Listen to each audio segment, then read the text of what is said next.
7h46. Il est certes un humoriste reconnu, mais il est aussi le militant infatigable des causes qu'il défend. Et parmi ces causes, il y a la lutte contre le racisme. Jamel Debbouze est l'invité de Thomas Soto pour l'interview vérité d'Europe 1. Bonjour Jamel Debbouze. Bonjour Dominique Sopo. Thomas Soto, ça ira. Ouais, exactement. Comment ça va? Ça va très bien. On sait que vous êtes très attaché à la liberté d'expression. Quand un journal Minute fait sa une sur Christiane Taubira et qu'il titre « Maligne comme un singe, Christiane Taubira retrouve la banane », vous réagissez comment, vous? Ça me conforte dans l'idée que j'ai que ce sont des débiles mentaux et même pas d'avis tellement ça ne mérite pas qu'on en parle. Je sais que la France n'est absolument pas raciste. Évidemment, il y a du racisme en France, mais il y a quand même une vraie nuance. Et elle est où cette nuance? Parce que tout le monde dit que le climat de racisme est en train de monter. Vous le sentez pas, ça? Non, franchement, je fais le tour de la France avec mon spectacle. Bon, là, évidemment, on est à l'aube d'élections municipales, tout le monde s'énerve, tout le monde sort l'artillerie lourde, on a l'habitude.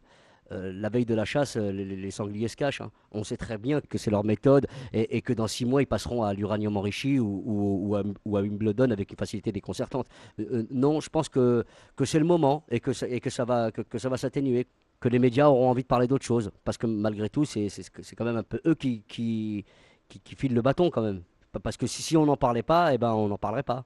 Mais quand le ministre de l'Intérieur, alors Manuel Valls, affirme qu'il va étudier les moyens d'agir contre la diffusion de Minutes, en clair, qui va essayer de le faire interdire, c'est pas la bonne méthode selon vous? Il se trompe là, Manuel Valls? Ben, ça serait dommage. On pourrait pas se rendre compte qu'ils sont cons, débiles, et ça viendrait discuter la liberté d'expression. Non, franchement, laissons les imbéciles dire tout et n'importe quoi et ne leur accordons pas d'importance.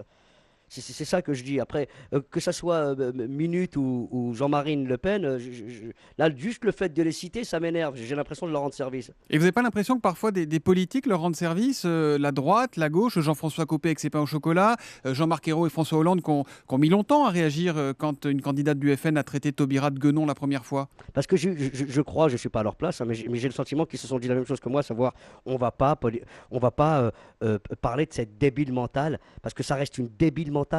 C'est cette personne-là qui a dit ces phrases à la ministre de la Justice. C'est une tarée, il ne faut pas lui accorder d'importance. Alors évidemment, je vous dis, à la veille de chaque élection, le climat se tend et c'est les immigrés qui trinquent. On a malheureusement l'habitude. Et la crise faisant, c'est d'autant plus normal. Non, je pense vraiment que tout le monde devrait s'atteler à trouver des solutions pour atténuer le chômage, parce que je suis convaincu qu'un raciste, pour 750 €, il change d'avis. C'est mon avis. Je pense que pour 750 €, on peut faire changer d'avis un raciste. Et qu'est-ce que vous dites, vous, aux 15, 20, 25% de Français qui sont tentés par le vote Front National aujourd'hui? Vous les combattez? Vous voulez leur parler? Vous leur tendez la main? Je peux comprendre que quand on n'arrive plus à nourrir sa famille, que quand on n'arrive plus à payer son loyer, que quand on est pris vraiment au dépourvu, on crie de toutes ses forces, on tape de toutes ses forces, on fait tout et n'importe quoi pour essayer de trouver une solution.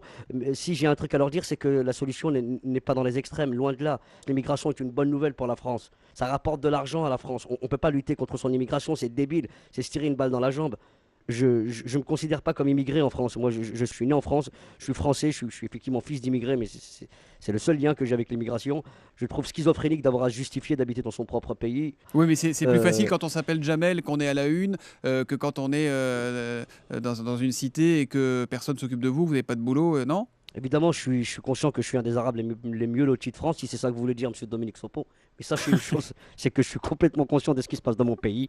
Et je sais que ces inégalités, ces injustices-là, elles sont alimentées par une certaine presse qui en a besoin pour vendre son papier ou pour faire de l'audience. On sait très bien qu'on charge... Le catastrophisme, la flip est un argument de vente terrible et on peut rien y faire. Maintenant, honnêtement, j'aurais envie de dire calmos.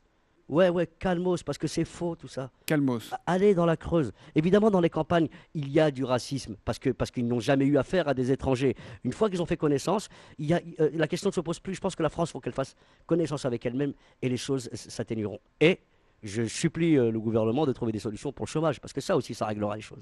Jamel, vous jouez dans un film qui sortira fin novembre, il s'appelle La Marche, c'est une allusion à la Marche des Beurs, lancée en 83 par des jeunes de la Cité des Minguettes à Lyon. Encore une fois, ça a été une récupération médiatique, parce que c'était pas la Marche des Beurs du tout. C'était une marche pour l'égalité et contre le racisme. Et évidemment, ça a été initié par un jeune beurre, un jeune arabe, un jeune d'origine maghrébine, qui s'appelle Toumi Djaïdja, qui a reçu une balle et qui, au lieu de riposter violemment, a décidé de monter une marche pacifique et de traverser traversé toute la France pour crier son amour pour ce pays. Et c'était pas la marche des beurs, c'était la marche pour l'égalité et contre le racisme. Mais là, 30 ans plus tard, vous vous dites quoi, que tout ça n'a servi à rien quand on voit l'actualité, quand on voit ce dont on parle ce matin? Mais non, mais franchement, mais c'est débile de donner du crédit à tout ça, sans vouloir.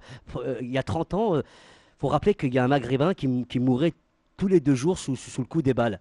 Et ben 30 ans après, on meurt un peu moins. C'est pas mal déjà comme avancée.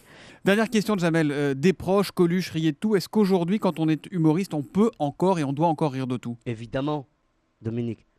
Franchement, on peut rire de tout, c'est sûr, et il faut rire de tout, absolument rire de tout. Et tout le monde doit rire de tout, et tout le monde doit rire de soi d'abord. C'est la plus grande preuve d'intelligence, de rire. Ça fait du bien d'abord, ça nous permet de ne pas tomber malade. Alors évidemment, moi je gère toujours les susceptibilités, je ne ris pas avec n'importe qui. Mais je pense que je peux rire de tout. Merci Jamel d'avoir répondu à cette polémique avec le sourire. Alors moi c'est Thomas, Thomas Soto. Très bien Thomas. Et un conseil, la prochaine fois, tu passes pas par ma meuf pour avoir une interview. D'accord Jamel, Un conseil que je te donne, oublie son numéro. très bonne journée à vous Jamel. Salut Dominique. Au revoir. Alors il vous appelait Dominique Dominique Sopo, c'est l'ancien patron des SOS SOS Racisme. Racisme. Ouais, C'était donc bien vu pour cette interview.